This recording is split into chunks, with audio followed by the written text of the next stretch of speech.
जोहार गाते को सागुन सेता सानाम गाते को आमगे आमिज बायरे यूट्यूब चैनल पाटा को आपे सानाम को सागुन दारामेद बोना और सागुन जोहार आसाय इन गाते को भागी मेना पेया तो इन हो भागी के मिनिया गाते को आम जुदी होयतो सक्सेस बाम नामेया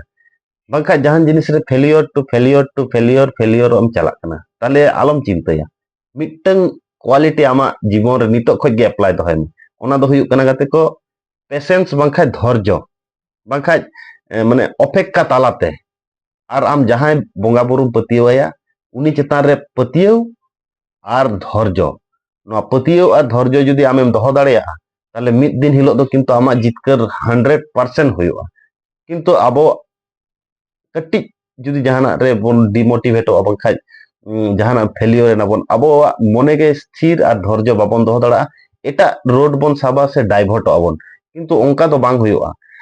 आम जहां बोंगा बुरु पतियोयाम उनी हो होयतो आमा पेशेंस से नेलेया ओना खातिर अनटिल लास्ट पर्यंत जहाना समस्या रिया समाधान जुदी बोन माने पांजाया बोन डेफिनेटली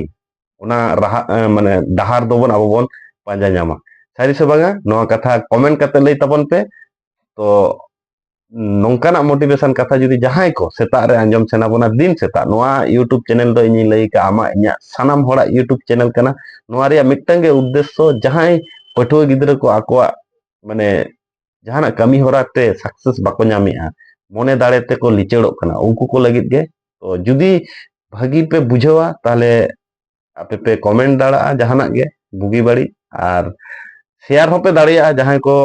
जुदी नोंका कटी चुलुंग बंचाव डाहर खज को डाइवर्ट कना उनको को लगित गे आमा इन्या नोआ दो सानाम होड़ा यूट्यूब चैनल कना और मिटन कथा जहां बार बार इन लया नोआ दुनिया धरती रिन हर आडी खुशी रस्कते को तहन मा झतो हर के खुशी रस्कते को तहन मा और हेल्पिंग मानसिकता कते को नोआ आबो जीवन रे अप्लाई तबन पे हेल्प तालाते गे किंतु मिटन मानमिया जेमन उन्नति हुआ उनका के मिटन समाज व्यवस्था हो मांग से राकाब लगी तीते ती जुदी बाबन साबोआ ताले माने ओना समाज दो आरो माने लाहाते कटी समय लगा सारी से बागा नोआ विचार धारा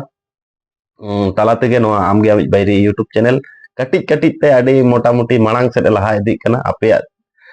थुम दाड़े आशा ताहेलेन खाय दो आशीर्वाद ताले मिद दिन हिलो हयतो आडी चेतन से राकाब रिया आले ले चेष्टाया मा एनखान सानाम को गे आर मिद धाव जोहार।